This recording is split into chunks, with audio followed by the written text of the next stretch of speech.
face aux joueurs de la Chine nationaliste de Taïwan, Chuan Shil-yuan, le chinois qui avait battu à la surprise générale Wang Liqin.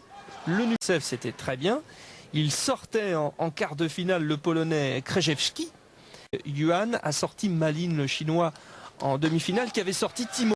Là encore, l'occasion de dire que cet Open du Qatar était absolument fabuleux. On aurait tellement aimé avoir Patrick Chila et Jean-Philippe Gatien ici. Eh oui, je crois, Frédéric, sa première balle est très dure à contrôler. Et ça y est, le premier set pour Jean-Michel, la flûte de Pan. Allez, c'est reparti. Qui est au service?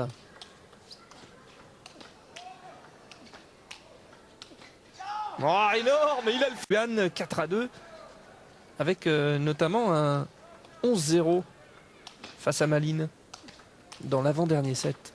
Oui, c'est une vraie correction. Oui, il n'a pas le bienfait des doubles, puisque on l'avait vu très souvent. C'était le conseil de Christian, mais avant...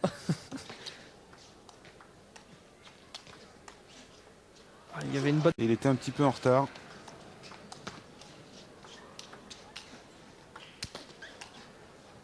Allez, encore. Ouais. Et c'est sorti.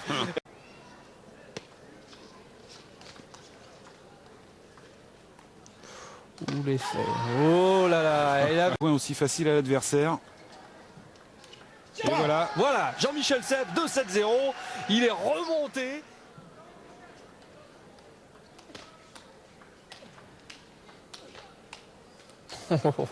Le premier, il est vraiment très très fort. Sur le service. Alors qu'on a plutôt tendance à dire quand même qu'au fur et à mesure du match, on s'habitue à la variation, on fait moins de fautes. Générique, ce qu'on dit, mais ouais. Ça veut dire ce que ça veut dire. Puis il a fait quand même un très très beau parcours et c'est vrai qu'il manque encore d'expérience, on le voit. Mais une nouvelle fois la pression. Attends encore, je réfléchis. Et c'est reparti pour le service. Les premiers points vont être importants. Ligne droite. On recolle tout de suite là. Ne pas laisser partir Jean-Michel s'il veut avoir une chance de revenir dans la partie. Ouh là là. Oui, Jean-Philippe Gatien qui, on le rappelle pour les gens n'auraient pas suivi, est en tête à l'heure actuelle du tournoi qu'il dispute au Japon. Oui, ça commence à faire pas mal. Et ça porte bonheur. Alors on ne sait jamais. Souhaite.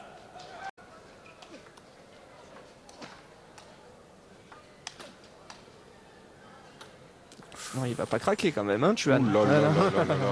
Beaucoup de rotations qui arrivent en bout de table. Il ne faut pas croire que ce sont des points. Je place du côté de Jean-Michel Seb en parlant de Chuan. Voilà. Depuis pas mal d'années d'ailleurs, le Qatar a toujours été au-dessus des autres.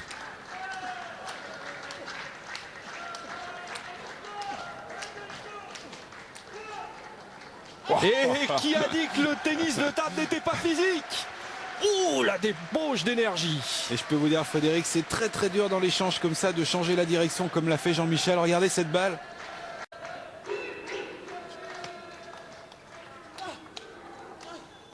Oh, le retour. Parce que la prise de risque fait partie du jeu et un jour ou l'autre, il recueillera les fruits de ce type de jeu qu'il a. Oh là là là là là là, oui, quel symbole. Là, il craque son service dans le filet après avoir touché une première fois.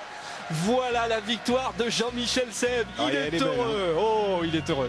Il est heureux parce que, pour plein de raisons, il dominait, c'est vrai, le classement ITTF Pro Tour la saison dernière, mais il n'avait pas gagné. Il est très ému, Jean-Michel Seb, qui a été numéro 1 mondial en 94, 95, 96 par intermittence, champion d'Europe. Il a gagné beaucoup de choses, mais depuis 98, il n'avait plus remporté de Pro Tour.